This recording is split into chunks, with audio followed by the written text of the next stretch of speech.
Yang nonton VT ini jangan fokus ke bentuk logonya, tapi fokuslah pada substansinya.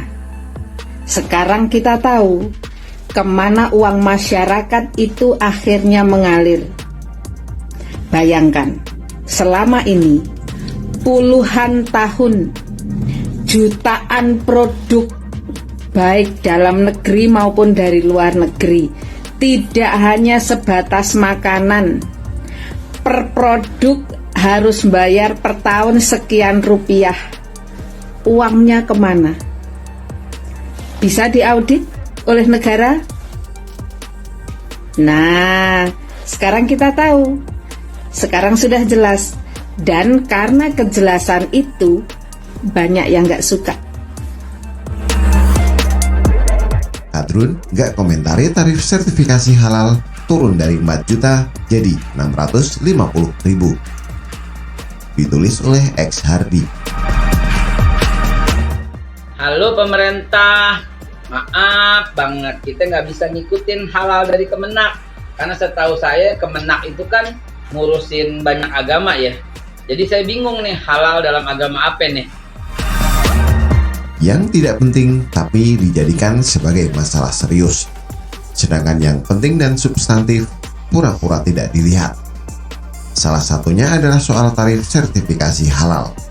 Saking sibuknya perdebatkan logo halal yang baru, pernah nggak kita bertanya berapa tarif sertifikasi halal di bawah Kementerian Agama? Sebenarnya ini berita yang sudah lumayan lama, tapi tidak lama-lama banget. Januari 2022 lalu, tarif sertifikasi halal mengalami penurunan yang sangat drastis, bahkan bisa 0 rupiah. Ada beberapa ketentuan tarif sertifikasi halal, di antaranya adalah untuk usaha mikro dan kecil atau UMK bertarif 0 rupiah melalui mekanisme self-declare atau deklarasi halal secara mandiri. Sementara itu, untuk biaya sertifikasi halal reguler UMK dipatok Rp650.000, di mana Rp300.000 untuk pendaftaran dan penetapan kehalalan produk, Rp350.000 untuk pemeriksaan kehalalan produk oleh LPH.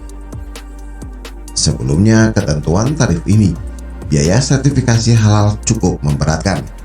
Kabarnya sekitar Rp3 juta sampai Rp4 juta. Dari Rp4 juta hingga Rp600.000, ini penurunan yang luar biasa. Ibarat diskon 83,75%. Diskon habis-habisan. Wajar karena harga sebelumnya sangat berat bagi UMK. Usaha yang kecil-kecilan tapi dibebani oleh biaya sertifikasi yang mencekik leher. Pertanyaannya, bagaimana tanggapan kelompok sebelah dan komplotan Kadrun soal ini? Saya yakin mereka tidak akan melihat ke sana, pura-pura buta. Padahal inilah substansi terpenting.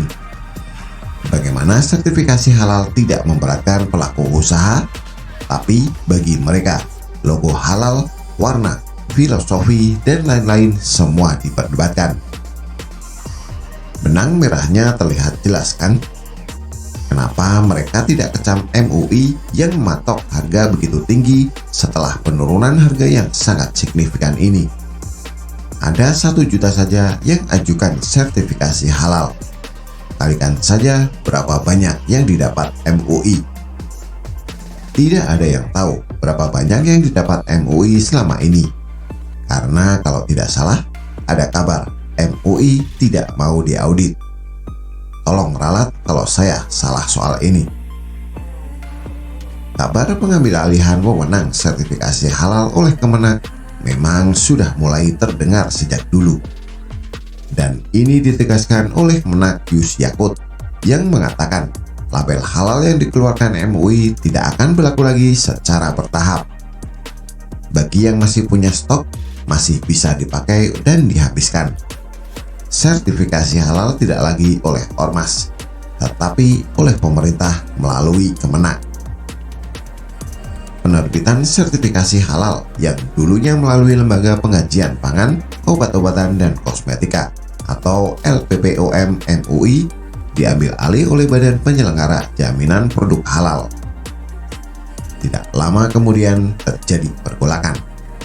Yang tak penting malah diributkan, padahal intinya adalah produk tersebut sudah diuji dan sah halal.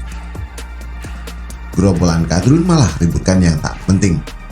Kenapa tak ributkan tarif yang sebelumnya mencekik leher? Kenapa tidak protes soal kulkas halal yang sebenarnya tidak nyambung? Apakah mereka tidak senang MUI seperti pelan-pelan disingkirkan secara halus? Atau MUI sendiri yang merasa tak senang karena kewenangannya yang menggiurkan ini diambil alih oleh Kemenak? Sementara itu, media Tempo memuat sebuah pemberitaan yang menurut saya menarik. Dikatakan ada berbagai permasalahan sertifikasi halal oleh MUI yang pernah terkuat. Mulai dari transaksi mahal label halal, hingga dugaan keterlibatan mantan petinggi MUI dalam 4 gulipat label halal. Laporan majalah Tempo edisi 24 Februari 2014 dengan sampul Astaga Label Halal menyebutkan bagaimana peran petinggi MUI dalam menetapkan organisasi mana yang bisa memperoleh lisensi. MUI pernah ditenggarai memainkan pemberian lisensi untuk organisasi sertifikasi halal di Australia. Penelusuran Tempo, sejumlah bukti menunjukkan ada setoran-setoran yang dikirim terkait dengan pemberian lisensi untuk perusahaan di Australia. Lisensi ini digunakan oleh perusahaan lokal Australia untuk memberi label halal bagi produk yang dijual di Indonesia. Ketua Halal Certification Authority yang berbasis di Sydney, Mohamed El Mahuli, menuturkan siapa saja yang ingin mendapatkan lisensi itu harus membayar sejumlah uang ke MUI. Benar atau tidak, silahkan nilai sendiri. Jadi, ribut-ribut tak penting ini hanyalah narasi yang dimainkan oleh sekelompok sebelah. Jadi, kalau isu tak penting yang dipermasalahkan, lalu isu penting malah tak dilirik, itu adalah kerjaan mereka. Itu rumus yang sulit dibantah. Bagaimana menurut Anda? Silahkan tulis komentar di bawah.